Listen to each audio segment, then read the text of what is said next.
Азийн хотуудын аж үйлдвэржилтэнд байгаль орчинд сөрөг нөлөөллийг давхар бий болгож байгааг хурлын эндрээс онцолж байна.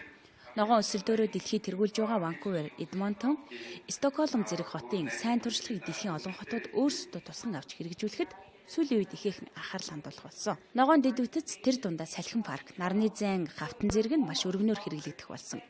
Тухайлбал Улаанбаатараас 70 км зайд орших салхин парк нь Монгол улсын хувьд ногоон дэд үтцийг байгуулахад хэд холын төлөвлөгөө биш болсныг судлаач тэмдэглэлээ. Дагарын бүртгэлийн асуудлаар авч хэрэгжүүлж байгаа арга хэмжээ болон бас яг тулгамдж байгаа асуудал бол танилцуулсан. Мөн дээр нь бас усан хангамж, цэвэрлэх байгууламж, одоо бүх талаараа л танилцуулж байгаа. Дээр нь бас бидний бас давуу талаа бас танилцуулж байгаа. Бас энэ дээр юу вэ гэхээр Улаанбаатар хот ногоон хөгжлийн стратеги төлөвлөгөөгөө боловсруулж байгаа. Зүүн Азтай бол цөөхөн хотууд нэг болж байгаагаа бас зарлж байгаа. Ногоон хөгжил ярихаар яах аргагүй цэвэр усны асуудал хөндөгддөг. Дэлхийн нийтэд цэвэр усны хэрэглээ нэмэгдэх тусам нөөц нь багасж байдаг. Усаа хэмнэлттэй ашигтай дахин ашиглах боломжтойгоор хэрэглэхийн тулд маш их судалгаа, техникийн ажил хийгдэж байна. Байгаль орчны асуудлыг ярихад хотыг одоо ногооруулахад мөн одоо усны хэмнэлттэй амьдрахад бол ерөөсөө бүх хүний оролцоог л бид нар бий болох ёстой байх шүү гэдгийг л маш сайн ярьж байна. Тэгэхээр манай одоо өнөөдрийн хурал дээр ярьж байгаа одоо өчигдрөөс хойш ярьж байгаа энэ бүх сэдвүүд дотор аливаа нэг ногоон хөгжил, аливаа нэг ногоон бүтээн байгуулалт, ногоон барилга гэдэг ингээ ярихад бүх зүйл дээр дандаа одоо яаж шинэ технологиг ашиглах уу, ямар одоо хуучин арга барилаасаа салах уу, шинэ арга барилаа хэрэгжүүлэхдээ яаж олуулаа нийлж оролцох уу, яаж иргэдээ оролцуулах уу, энэ талаар л ярьж байна гэж ойлгож байна. Хүн амын тогтвортой бос хэрэглээ нь байгаль орчныг сүйтгэж байгалийн нөөцийг үр ашиггүй хуваарлахын зэрэгцээ эдийн засгийн олон эргэлзээтэй асуудлыг үүсгэж байдаг.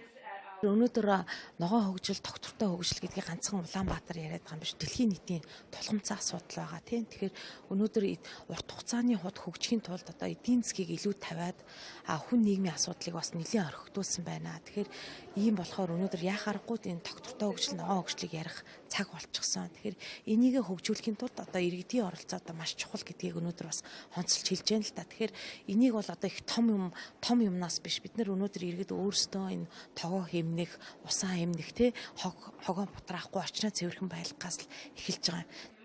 100 Азийн хотын дарга нарын энэ удаагийн чуулган ногоон хөгжлийг хөндлөн. Бид өдөр тутмын эрчим хүчний хэрэглээ, цэвэр усны хэрэглээ, амьдралын буруу үе маяг зохисгүй харьцаа зэргээс үүдэн ногоон хөгжил сүйтгэгдэж байдаг. Энэ хурлаар дамжуулан агаарын бохирдол, эко орчин, уур амьсгалын өөрчлөлтийн талаар бусдын сайн туршлага судалгааг өөртөө авч хэрэгжүүлэх бодлого боловсруулахад анхаарч байна.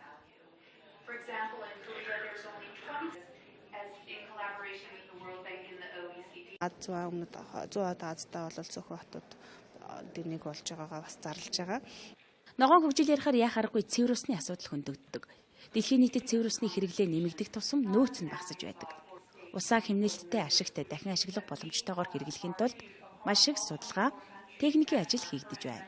Байгаль орчны асуудлыг ярихад хотыг одоо ногооруулахад мөн одоо усны хэмнэлттэй амьдрахад бол ерөөсөө бүх хүний оролцоог л бид нар бий болох ёстой.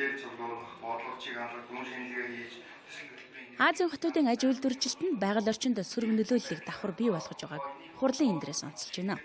Ногоон өсөлтөөрөө дэлхийд тэргүүлж байгаа Ванкувер, Эдмонтон, Стокгольм зэрэг хотын сайн туршлагыг дэлхийн олон хотууд өөрсдөө тусган авч хэрэгжүүлэхэд сүүлийн үед ихээхэн анхаарал хандуулах болсон. Ногоон дэд үтэц тэр дундаа салхин парк, нарны зайн, гавтан зэрэг нь маш өргөнөөр хэрэглэгдэх болсон.